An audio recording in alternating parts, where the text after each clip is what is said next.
Była taka bardzo popularna polska piosenka: do zakochania jeden krok, jeden jedyny krok, nic więcej. Więc zróbmy parafrazę tej piosenki i powiedzmy: do awansu jeden krok, jeden jedyny krok, nic więcej. Mocno! 5 startów, dawaj! Jeden kroczek brakuje piłkarkom Lech UAM Poznań do tego, żeby awansować do pierwszej ligi piłkarskiej. Nie pozwalaj na to! Ten kroczek to zwycięstwo w dzisiejszym meczu na szczycie nad wiceliderem drużyną Nowy Świt Górzno. Zośka! Zośka!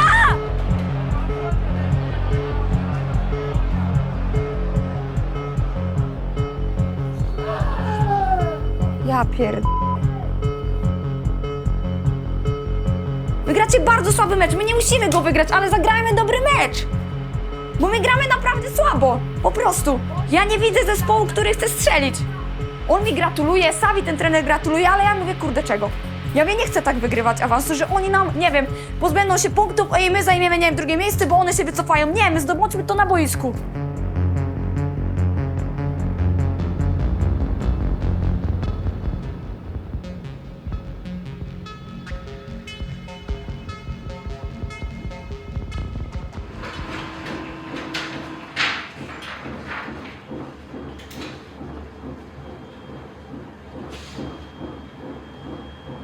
No, to też pierwsza dziewczyna i właśnie tu jest kilka zawodniczek. O, Ula, która jest dzisiaj, Zocha, która jest dzisiaj ze mną, Maja, Julka właśnie, Kasia, ale Kasia akurat kontuzjowana w tym sezonie, więc taka fajna pamiątka, że jest to 6, 7, no 7 lat już razem z niektórymi, nie?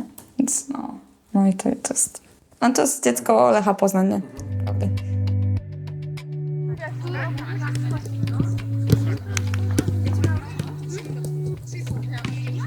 No jestem trenerką pierwszego zespołu Lech Poznań UAM. Od tego sezonu też będziemy mieć rezerwy, więc będzie druga drużyna kobieca w klubie. Funkcję tę pełnię już 3. sezon i dobrze mi tu.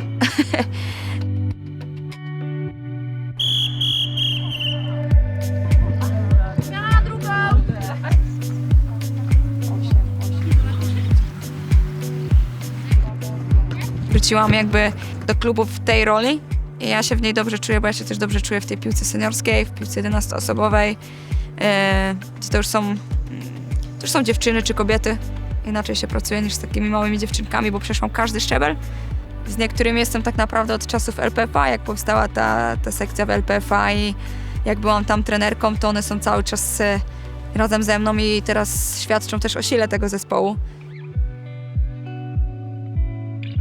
Wiele przeżyłyśmy, czy obozy, czy różne wyjazdy, ich historie prywatne. Myślę, że nie łączy nas tylko i wyłącznie więź trenerka, zawodniczka, tylko że to jest po prostu coś bliższego. Julka, ja myślę, że możesz trochę opowiadać ten... No do kamery, no. Gdzie jesteśmy, co robimy, jakie jest tak? Idziemy do Biedronki po danonki.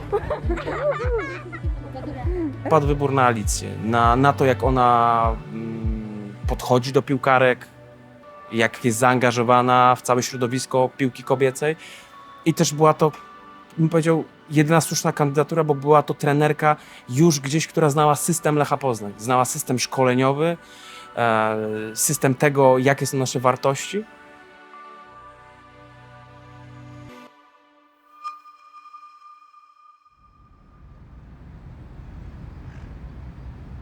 Lech Poznań, a właściwie jego protoplasta, czyli i Lutnia Dębiec i potem wszystkie wcielenia, zanim doszliśmy w 1957 roku do nazwy Lech, no to był klub faktycznie wielosekcyjny, klub, który wspierany przez kolej jakby tworzył kolejne sekcje i tak doliczyliśmy historycznie, pewnie około 21 ich było w całej historii kolejorza.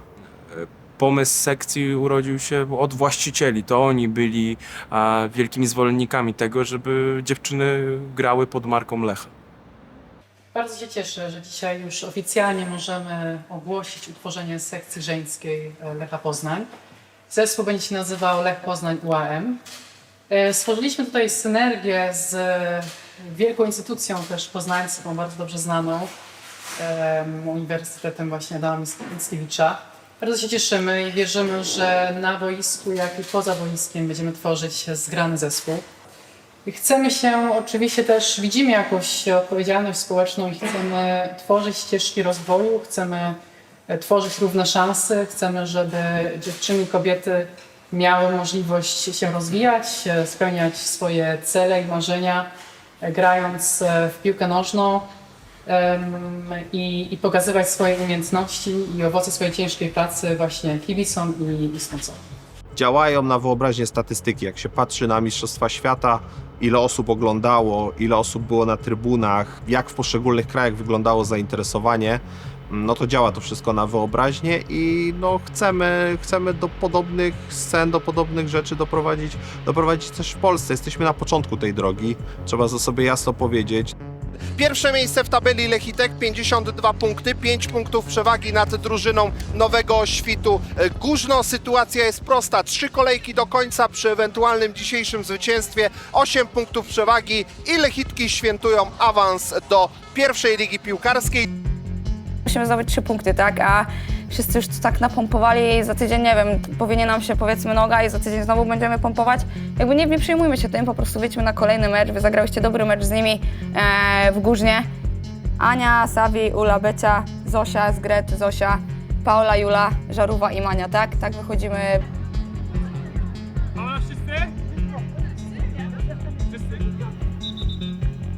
Dobra dziewczyny, pełna koncentracja. Weźcie pod uwagę też te warunki pogodowe, że jest ten wiatr, tak? To powiedziałam. Wiemy, co mamy robić. Zocha, napastniczki, nie podpalamy się, czekamy na swój moment, ok? Wykorzystujemy tę sytuację, jak mamy możliwość, grajmy w przód. Jak nie, to cierpliwie i bezpiecznie, ok? Podwajamy, wiemy kogo, jasne? Dawaj, jedziemy! Dawaj, jazda! Mamy pierwszy gwizdek sędziego, więc miejmy nadzieję, że to będzie historyczny mecz dla Lechitek.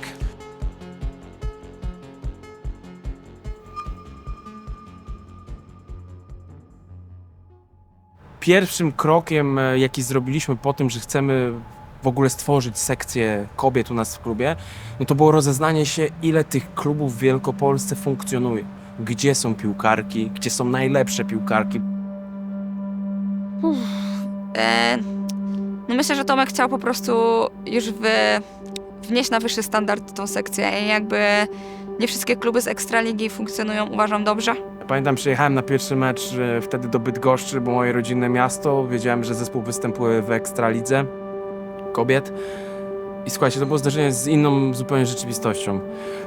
Tego, jaka jest kultura gry, kultura organizacji, jakie mają podejście do tej piłki kobiecej. Ja powiedziałem sobie, że to jednak wolę wrócić do tej Holandii, do tych Niemiec, jak to tam profesjonalnie wygląda, bo to jest przyszłość.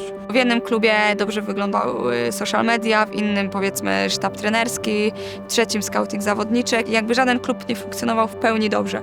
Tak nie może to wyglądać. One też nie mają w pełni zagwarantowanego bezpieczeństwa, czy w danym miesiącu otrzymają wypłatę, czy też nie. Ja grając miałam problem z tym, że my nie miałyśmy nigdy fizjoterapeuty w sztabie, ani jak się wydarzała jakaś kontuzja, to nie miałyśmy po prostu pomocy. Najzwyczajniej w świecie musiałyśmy sobie same radzić, bądź szukać jakichś znajomości przez inne osoby, rodziców, znajomych itd. Ja wiedziałem, że musimy tym dziewczynom zapewnić jakiś plan B. Stąd też połączenie z uczelnią, gdzie mają możliwość dziewczyny łączenia grania w piłkę ze studiami, łączenia grania w piłkę z mieszkaniem w akademiku, z otrzymywaniem stypendiów. Tak, żeby one miały też szansę, że jeżeli w pewnym momencie one zrezygnują, czy to z Lecha, czy z grania w piłkę, to my jesteśmy pewni, że te dziewczyny przygotowaliśmy do życia tutaj w społeczeństwie.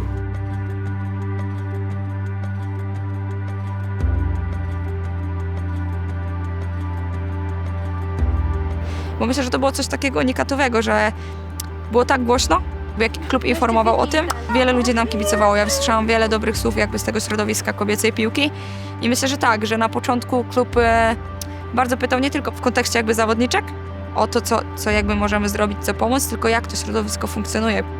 Z naszym współczynnikiem historycznym to tak naprawdę mogliśmy zacząć dużo wyżej w rozgrywkach. Pamiętam, że wtedy, jak rozmawialiśmy z PZPN-em w 2020 roku, to już mogliśmy zacząć powiedzmy od tej drugiej, od poziomu centralnego na pewno, ale usiedliśmy razem wspólnie i powiedzieliśmy sobie, jaki to będzie miało sens, jeżeli my nie poznamy tego, jak to na najniższym szczeblu funkcjonuje. Nie poznamy tych klubów, które są de facto inne niż w piłce męskiej, kobiecych. Nie poznamy osób tam zaangażowanych.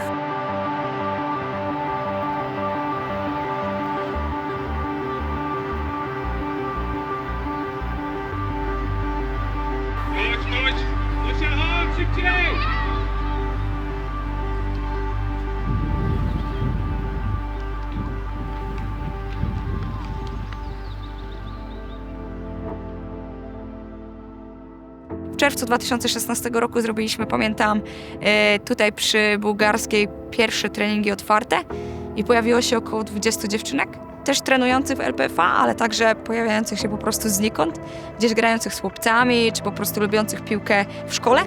No i tak ta sekcja pod LPFA zaczęła się tworzyć. Gonicie. Fioletowy po angielsku. Pul, co?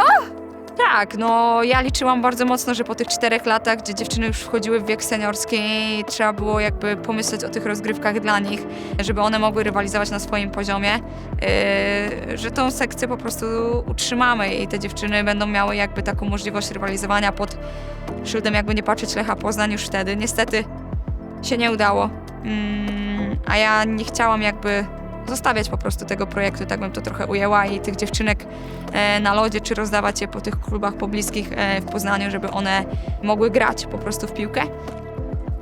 Nie no, wy to jesteście top, nie? Klara ze mną była, jak miała 4 latka już też.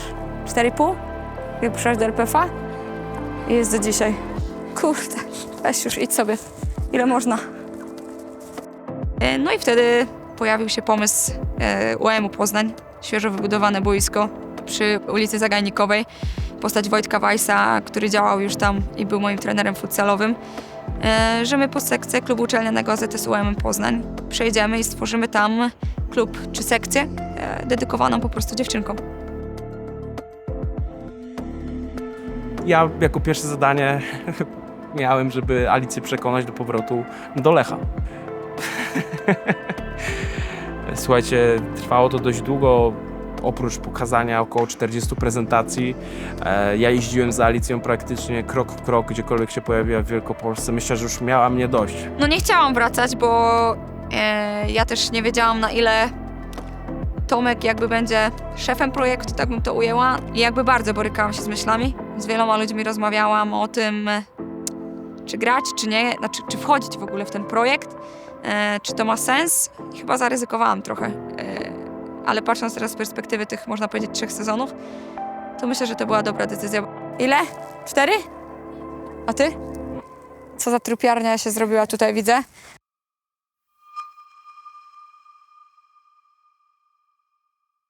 Mamy sztab i teraz temat piłkarek.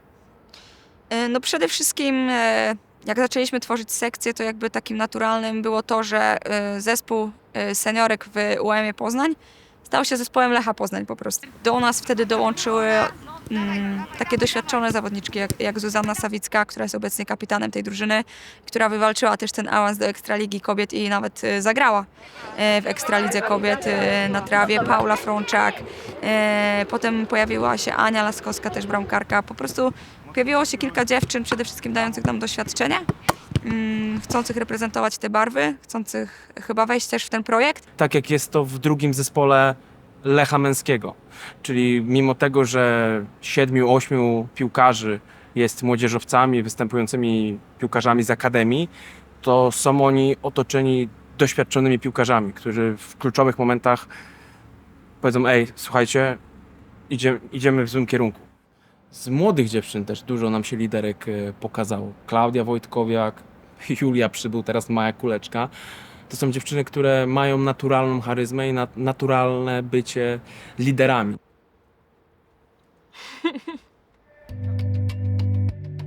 Jestem Maja Kuleczka, gram na półlewym środku obrony. Od początku mieszkam na Jeżycach, to taka prawda. Jakoś tak czuję, że to jest to miejsce.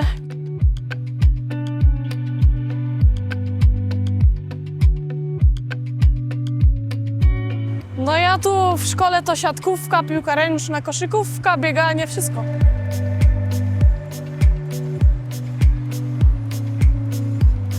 Idziemy na Orlika, na którym pogrywałam. Jakby zaczynałam z chłopakami. Na początku było ciężko, żeby mi podawali piłkę i tak dalej. Albo wybierali mnie do drużyny. No i mama poszła pogadać z trenerem na początku. No i potem, tak jak mi podali, tak już podawali mi cały czas. Zaczynałam w sumie w Akademii Młodych Orłów z trenerem Leszkiem Partyńskim. Potem przeszłam w 2016, jak się utworzyła sekcja kobieca w LPFA, to przeszłam już do trenerki Alicji. No i w sumie potem wspólnie przeszliśmy do UEM-u i potem już Lech Poznań.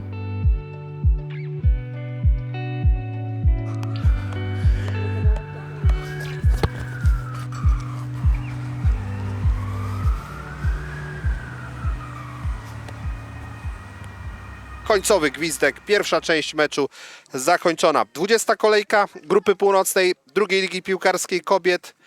Do przerwy Lech UAM Poznań remisuje z Nowym Świtem Górzno 0-0. Beata wprowadza piłkę. Tu ma presję. Paula ucieka. My zostajemy poniżej piłki. Tak stoimy. Co ona ma tu zrobić, powiedzcie mi? Co ona ma zrobić w tej sytuacji? Ja nie widzę zespołu, który chce strzelić. Tutaj w ogóle nie ma tego, żeby zejść po piłę. I my jesteśmy albo właśnie tu jest prowadzana piła. Jesteśmy tak, Zosia Porada wjeżdża, Zosia Rosińska tu. Klaudia sobie stoi tak, nie zrobi ruchu tu, nie zrobi ruchu tu. Wahadło, na przykład jeśli idziemy z tej strony, często jest poza linią piłki, robi ruch z wcięcia stąd, to piła ta leci, to ona i tak ją zgarnia, bo jest szybka. Nie ma żadnych pojedynków, nie ma nic. Szermierkę znowu trzaskacie, wejdźcie przed przeciwnika. Jest tyłem, chodź Mania. Jest tyłem, to ty nie chcesz jej wybijać, złap, połóż ręce na jej plecach i tyle. I jak tu jest rzut nasz rożny, to czemu my kryjemy tak? To weź ją tak wypykaj w tą stronę linii autowej. A my tak i pozwalamy się z nami obrócić i one wjeżdżają. Więcej determinacji dziewczyny, ale te faule róbmy na ich połowie, gdzie to jest mniej groźne dla nas. Okej? My chcemy strzelić tą bramkę.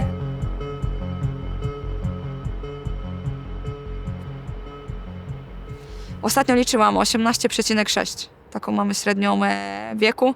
I najmłodsza zawodniczka, no już mają, nie, jeszcze nie ma w sumie. Gosia Jurek nie ma jeszcze skończonych 16 lat, więc od 15 i najstarsza 30. Nie wszystkie dziewczyny są na kontraktach profesjonalnych, ale w pewnym momencie będą musiały być, bo jednak chcąc iść z duchem tego rozwoju tej piłki kobiecej i tego, jak to wygląda na zachodzie, my te kontrakty będziemy zapewniać. Dlatego my też to, jak wszystko, wprowadzamy stopniowo. Daliśmy taki sygnał do całej Polski, że u nas te najbardziej utalentowane i najbardziej, bym powiedział, perspektywiczne dziewczyny będą te kontrakty otrzymywać.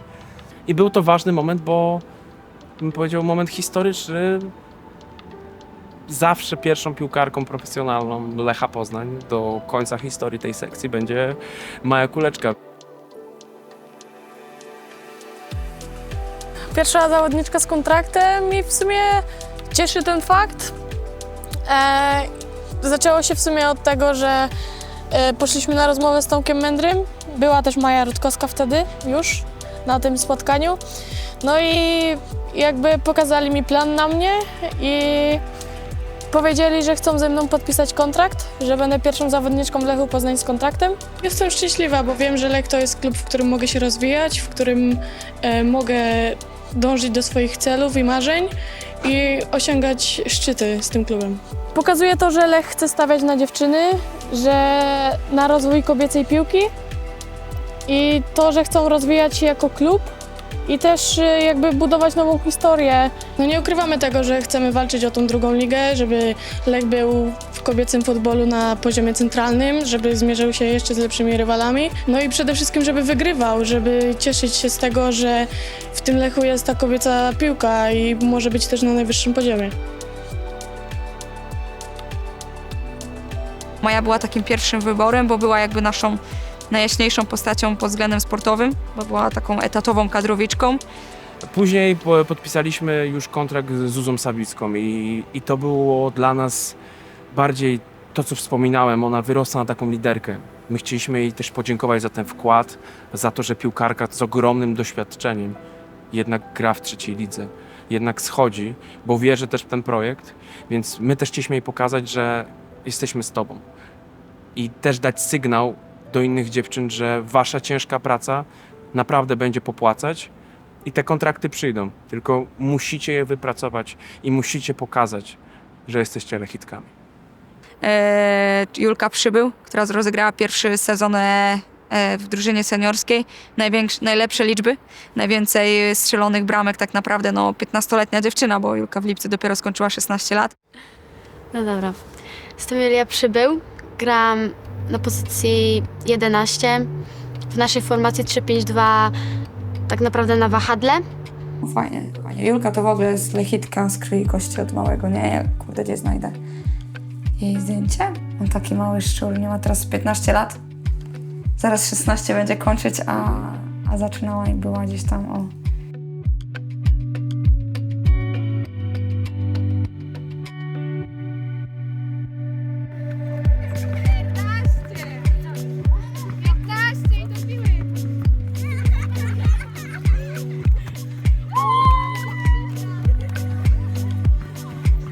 Od najmłodszych lat już biegałam z tą piłką nawet wokół stołu w domu. Na pierwszy swój mecz w sumie poszłam, jak miałam chyba 7 lat.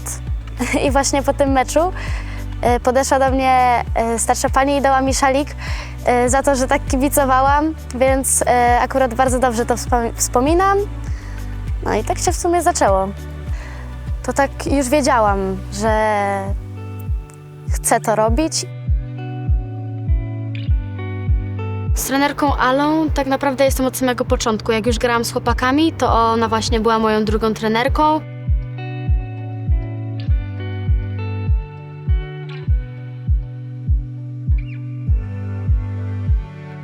Dobra.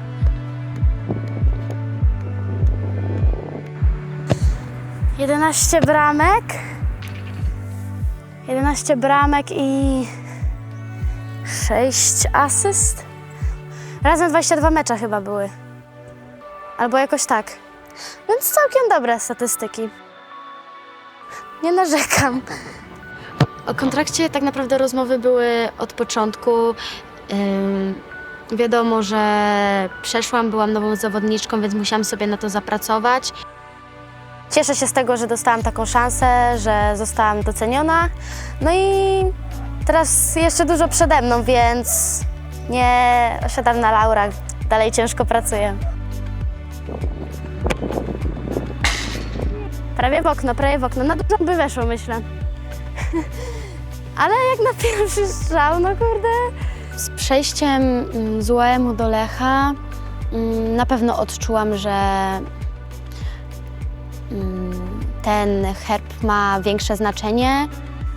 Rozpędza nam się Paula Frączak na lewej stronie. Paula Frączak i od razu bardzo groźna sytuacja. No zobaczmy, czy uda się wykończyć tę akcję bramką, ale jednak nic z tego nie będzie, wybijają. Tak, pierwsza groźna sytuacja, w której wzięła udział Julia Przybył, czyli nowy nabytek Lecha Poznań UAM, 15-latka, bardzo utalentowana. No tak, i też trzeba przyznać, że Julia Przybył, no to jest uznawana jest za ten jeden z największych talentów wielkopolskiej piłki. No myślę, że sam początek jakby pojawienia się sekcji kobiecej w Lechu był trudny, bo ta presja i ten herb i jakby było bardzo głośno i ja pamiętam, że my przegrałyśmy pierwsze spotkanie w Stargardzie Szczecińskim, gdzie nikt się nie spodziewał. No z koszulką, z herbem Lecha, jakby może teraz już nie jest ciężko. Może na początku tak było, jak było to ogłoszenie, że wchodzimy w Lecha Poznań, że zagramy pierwszy mecz i wtedy wszystkie dziewczyny jakbyśmy się podpaliły trochę. Śmieszna sytuacja, bo strzeliłam bramkę w Stargardzie samobójczą. Pierwszy mecz i już pierwszy samobój. To przegrałyśmy ten mecz, ale wydaje mi się, że było nam to potrzebne, żeby... Anna Laskowska kontra Agata Bała. Zaraz zabrzmi gwizdek i ruszy rywalka do piłki, a miejmy nadzieję, że piłkę odbije Anna Laskowska. 1-0 dla Guszta. Niestety przegrywamy od 63 minuty. Rzuciła się w stronę piłki Anna Laskowska, ale nie była w stanie tej piłki sięgnąć. I bardzo dobrze, ja się bardzo cieszę, że ten karny jest. Bo się może otrząsną. Wy byłyście zesrane tym meczem? Jesteście? No chyba jesteśmy. Lechu też się mocniej to rozwinie, tylko potrzeba gdzieś tam boiska. No, cały czas mówią o rozbudowie, żeby na bułgarskiej 2 boiska rozbudować, jedno dla sekcji kobiecej. Więc wtedy myślę, że to jak pochłonie, to już się nie zatrzyma Lech, nie? W założeniach rozbudowy tutaj ośrodków przy stadionie, przy ulicy Bułgarskiej, no jest też boisko dla dziewczyn z budynkiem funkcjonalnym. Po prostu chcemy, żeby dziewczyny grały tutaj. To będzie po prostu nasze miejsce.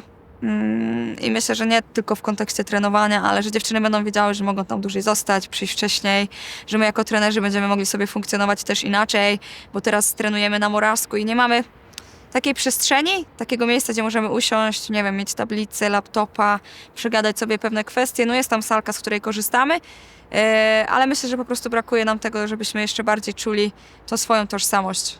I myślę, że jakby w tym kierunku idziemy, utożsamiamy się z ideą, myślę, z filozofią klubu. Też chodzimy na mecze chłopaków, mamy zagorzałe fanki. Myślę, że Klaudia Wojtkowiak to jest pierwsza, która mogłaby w kotle stać i krzyczeć. Lech pokazuje, że dziewczyny też mogą grać w piłkę tak naprawdę. Że co z tego, że zaczynaliśmy w 3. lidze, jak od przyszłego sezonu już będziemy grać w 1. Zagrać tam na drugą stronę, jeszcze jest ta akcja, strzał płaski, gol! 71 minuta rywalizacki, płaski strzał i doprowadzamy w ten sposób do wyrównania. Tak, to chyba była Paula Frączak, Tak. która dobrze przyjęła, tak kierunkowo, na lewą nogę. Fantastyczne uderzenie, piłka jeszcze skozłowała przez Martą Ozimek. Idziemy jak burza. I myślę, że nikt się nie spodziewał, że będzie aż tak dobrze, bo zakładaliśmy sobie tak naprawdę, że te 5-7 lat będziemy na tym najwyższym szczeblu, a my w przeciągu 2 sezonów już jesteśmy na zapleczu tej Ekstraligi, więc myślę, że idziemy po prostu w dobrym kierunku. No i teraz kolejna szansa. Jest Julia Przybył. Zeszła na lewą nogę, oddaje strzał i znowu bramkarka, gol! Gol, gol, gol! 2-1, Patrycja Kwiatkowska! Powiedziałam, że strzeli! Powiedziałam! Brawo!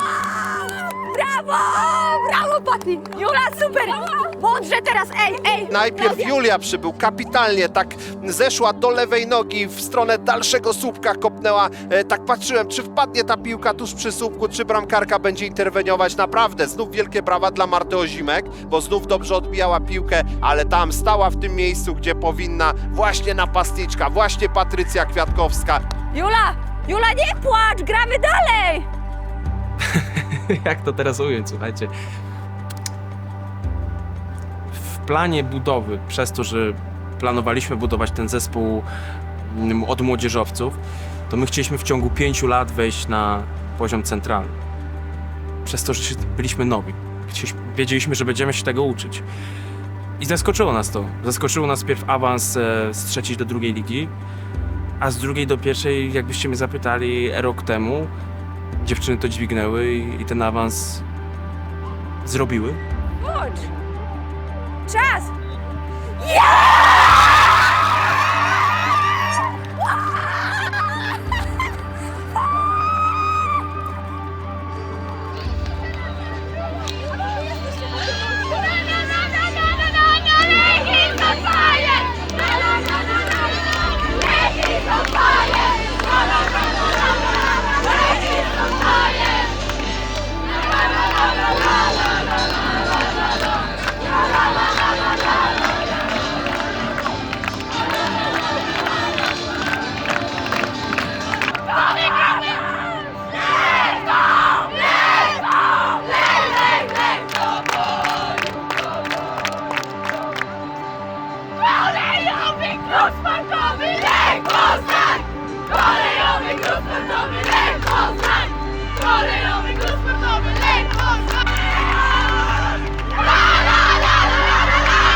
Dużo emocji też nam towarzyszyło, dużo mediów się pojawiło, wstawianych postów na Facebooka, że gramy zaraz o awans. Zebrało się naprawdę dużo ludzi. Wygrałyśmy co prawda 2-1, gdzie tak naprawdę do ostatnich minut ten wynik był niewiadomy. Dobrze, że wróciłaś! Chwała wam wszystkim! Każda przyczyniła się do tego awansu. Dobra robota! Dzięki sztab! Patrycja Kwiatkowska, pamiętam, że wprawiła całą ławkę w euforię i myślę, że kibiców będących na Morawsku, to myślę, że będą te momenty. No i jeszcze jeden ważny. Wyjście już po sezonie, że tak powiem, na meczu Lecha i odbiór pucharu, pójście w kierunku kotła, krzyczącego razem z nami, cieszącego się. A teraz na murowę stadionu Poznań będzie sztab szkoleniowy oraz zawodniczki Lecha Poznań UAM. Już 3 tygodnie temu wywalczyły kolejny awans do pierwszej ligi. Bardzo gratulujemy całej drużynie. Świetnej ligi wykonali sezon. Życzymy sukcesu w kolejnym.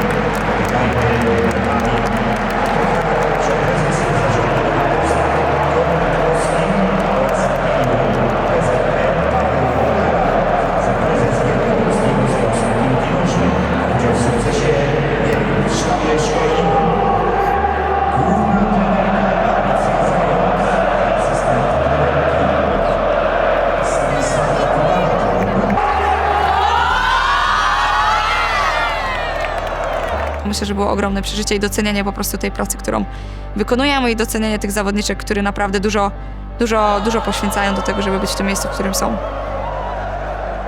Bardzo fajne uczucie wyjść na murawę, jakby wiele dziewczyn może się tego nie spodziewało, ale wiele osób jakby chce, żeby ta piłka kobieca w Lechu była zauważalna. Chcemy pokazać kibicom, którzy przychodzą na mecze męskie, że jest też sekcja kobieca, która też zachodzi bardzo wysoko. Zrobiliśmy coś ponadprogramowego. Ja się bardzo cieszę, że jesteśmy w tym miejscu, gdzie jesteśmy, bo ten zespół sobie to po prostu wywalczył i nikt nam tego nie dał za darmo i myślę, że ciężka praca tych dziewczyn plus jakaś taka nasza wizja, wsparcie klubu pozwoliło być teraz w tej pierwszej lidze.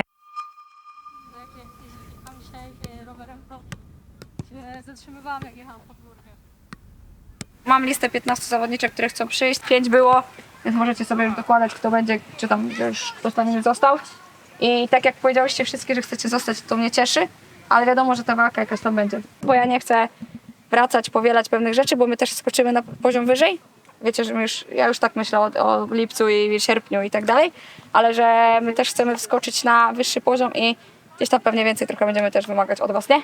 Był to nasz ostatni trening przed jakby tą przerwą i ja wiedziałam, że wszystkie te dziewczyny, które jakby były w drużynie tej drugiej ligi, w składzie drugiej ligi będą chciały grać w pierwszej lidze, ale wiedziałam też, że będzie duże zainteresowanie zawodniczek dookoła i że jakby ta drużyna może się zmienić personalnie i dałam im do zrozumienia, że one muszą dołożyć ten 1% więcej od siebie, żeby móc w tej drużynie zostać. I myślę, że każda się z tym tak naprawdę liczyła, bo idąc poziom wyżej, to każdy musi iść wyżej. Pojawiły się nowe postaci, z których się bardzo cieszymy, które wniosły taką fajną energię. Myślę, że wniosły dużo rywalizacji na pozycjach, że te dziewczyny, które były pewne składu, poczuły oddech na plecach i bardzo mnie to cieszy, bo to się pojawiły młode dziewczyny, bardzo ambitne, też które się pojawiały w kadrze Polski w kręgu zainteresowania selekcjonerów kadry U19 czy U17. Wydaje mi się, że to nie jest presja, tylko bardziej taka rywalizacja, że zaczęło się coś takiego, że nie każdy może być pewny składu i trzeba walczyć o to na każdym treningu, na każdym meczu i myślę, że to też zbuduje nas jako zespół.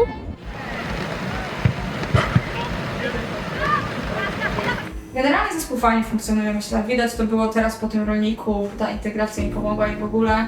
My też myślę, że trochę wchodzimy na inny poziom gdzieś tam pracy w kontekście analizy. Mamy kamerę za bramką z tym statywem, mamy teraz tego drona.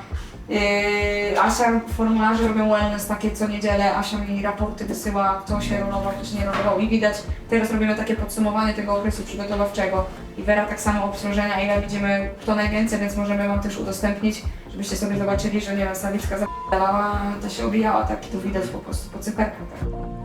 wiele meczy to pokazywało, że nawet w trudnych chwilach się wspieramy. Potrafiliśmy przegrywać mecze, potrafiliśmy przegrywać pierwsze połowy po to, żeby potem wysoko wygrać i cieszyć się wspólnie razem. Jakby to, że z kimś trzymamy się lepiej, z kimś gorzej, to jest normalne, ale w momencie, kiedy mamy być wszystkie razem, to jesteśmy. 3 słowami opisać drużynę. 3 hasła bym rzuciła. Myślę, że team spirit ogromny w tym zespole jest. Myślę, że odwaga i taka ambicja, te dziewczyny też to mają, i determinacja, bo każda z nich ma różne przeciwności losu, a idziemy wszyscy w tym samym kierunku i myślę, że każda z nich ma w sobie tego bardzo dużo. Dziękuję bardzo. Uff.